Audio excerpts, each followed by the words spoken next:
हमारा प्लैनेट, हमारा एकमात्र घर गर्म होता जा रहा है। यह सिर्फ एक एहसास नहीं है, यह एक फैक्ट है। साइंटिस्ट्स इसे क्लाइमेट चेंज कहते हैं। इसे ऐसे समझो जैसे बुखार आता है। जब आपको बुखार होता है तो आपकी बॉडी गर्म और अनवेल फील करती है। ठीक वैसे ही अर्थ को भी बुखार है और यह बीमार होने के साइंस दिखा रहा है। हमें stronger storms, hotter summers, colder winters देखने को मिल रहे हैं। यह चेंज हर एक इंसान, हर जानवर और अर्थ पर हर प्लांट को अफेक्ट करता है।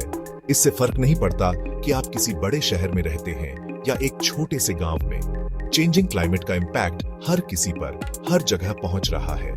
यह एक ग्लोबल प्रॉब्लम है जिसके लिए हमें इसकी रियलिटी को समझना होगा। इस बुखार का क्या कारण है? इसका जवाब हमारी एक्टिविटीज में छिपा है। कोल ओनियल गैस। अपने घरों, अपनी कारों, अपनी फैक्ट्रियों को पावर देने के लिए यह जलना हवा में इनविजिबल गैसें छोड़ता है, जिनमें सबसे कॉमन कार्बन डाइऑक्साइड है।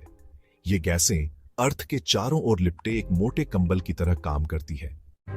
हमारे गर्म होते प्लैनेट के सबसे विजिबल और डरावने इंपैक्ट्स में से एक फ्लड्स में इंक्रीज है। कनेक्शन डायरेक्ट है। जैसा कि मैंने मेंशन किया, एक वार्मर एटमॉस्फेयर ज्यादा मॉइस्चर होल्ड करता है।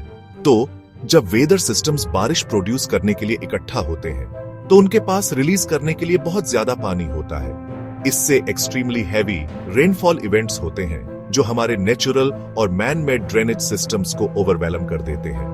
नदियां जो कभी अपने किनारों के भीतर शांति से बहती थीं, अब वायलेंट फोर्स के साथ बाहर निकल आती है। ऐसे एरियाज जहां पहले कभी फ्लडिंग नहीं देखी गई थी, अब वे खुद को सबमर्ज्ड पाते हैं। यह कोई कोइंसिडेंस नहीं है, यह उस एक्सेस हीट का डायरेक्ट रिजल्ट है जिसे हमने अपने एटमॉस्फेयर में ट्रैप किया है। यह प्रॉब्लम हमारे ओशंस से और खराब हो जाती है। ग्रीनलैंड जैसी जगहों पर मैसिव आइस शीट्स पिघलती हैं, एंटार्क्टिका जैसी जगहों पर मैसिव आइस शीट्स पिघलती हैं। वे खरबों टन पानी समुद्र में डाल देती हैं। इससे ग्लोबल सी लेवल्स में धीमी लेकिन लगातार बढ़ोतरी हो रही है। कोस्टल कम्युनिटीज के लिए यह एक टेरिबल थ्रेट है। हायर सी लेवल्स का मतलब है कि साइक्लोन या हरिकेन के दौरान स्टॉर्म सर्जेस बहुत आगे इनलैंड तक पहुंच सकते हैं, घरों में बाढ़ ला सकते हैं और खारे पानी से एग्रीकल्चरल लैंड को तबाह कर सकते हैं। लो लाइंग आइलैंड नेशंस पूरी तरह से मैप से मिट जाने की बहुत रियल पॉसिबिलिटी का सामना कर रहे हैं। यह हाईएस्ट ऑन ऑर्डर का एक इंजस्टिस है। जिन लोगों ने प्रॉब्लम में सबसे कम कंट्रीब्यूट किया है, वे सबसे डेवस्टेटिंग कॉन्सिक्वेंस का सामना कर रहे हैं। हमने यह स्टोरी दुनिया भर में बार बार देखी है।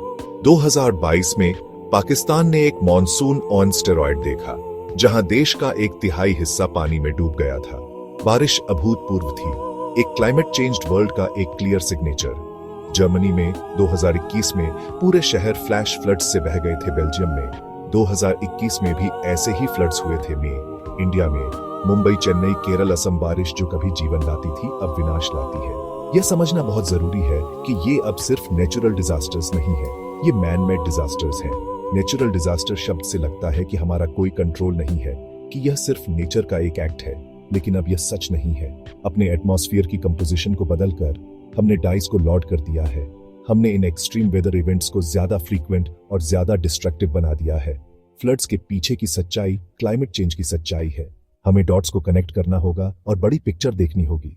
हर टन कार्बन जिसे हम एटमॉस्फेयर में रिलीज करते हैं, कहीं ना कहीं किसी के लिए बढ़ते पानी से अपना घर खोने का रिस्क बढ़ाता है। जब फ्लड्स आती हैं, तो वे भेदभाव नहीं करती, लेकिन उनका इंपैक्ट शहरों और गांवों में अलग अलग तरीके से फील होता है। शहरों में प्रॉब्लम अक्सर पुअर प्लानिंग की होती है। प्रॉब्लम का स्केल ओवरवेलमिंग लग सकता है, लेकिन हमें निराशा में नहीं डूबना चाहिए। हम एक्शन ले सकते हैं और हमें लेना चाहिए। सॉल्यूशंस 2 लेवल्स पर होने चाहिए, जो गवर्नमेंट्स और कॉरपोरेशंस को करना चाहिए और जो हम इंडिविजुअल्स के रूप में कर सकते हैं। हमें डिमांड करनी चाहिए कि हमारे लीडर्स एक ग्रीन फ्यूचर में इन्वेस्ट करें। इसका मतलब है फॉसिल फ्यूल से तेजी से दूर जाना और सोलर पावर को अपनाना और विंड पावर को अपनाना। इसका मतलब है हमारे फॉरेस्ट्स की रक्षा करना। इसका मतलब है वेटलैंड्स की रक्षा करना और नदियों की रक्षा करना। हमें ऐसी पॉलिसीज चाहिए जो इंडस्ट्रीज को क्लीनर और ज्यादा एफिशिएंट बनने के लिए मजबूर करे। यह एक पॉलिटिकल फाइट है और इसके लिए हमें अपनी आवाज उठानी होगी और चेंज की डिमांड करनी होगी। साथ ही हमारे इंडिविजुअल एक्शंस भी मैटर करते हैं। वे चेंज की एक कल्चर बनाते हैं। और बड़े सिस्टम पर प्रेशर डालते हैं। हम अपनी कंजम्पशन के प्रति कॉन्शियस होकर शुरुआत कर सकते हैं। रिड्यूस, रीयूज और रिसाइकल करें। जब लाइट्स और अप्लायंसेस यूज में न हो तो उन्हें बंद करके बिजली बचाएं, पानी बचाएं, क्योंकि साफ पानी एक कीमती रिसोर्स है। अगर पॉसिबल हो तो प्राइवेट कार के बजाय पैदल चलें, साइकिल चलाएं या पब्लिक ट्रांसपोर्ट का यूज करें। अपने पड़ोस में पेड़ लगाएं। एक सिंगल पेड़ छाया दे सकता है, हवा को साफ कर सकता है और बारिश के पानी को सोखने में मदद कर सकता है। चलो आज से शुरू करें।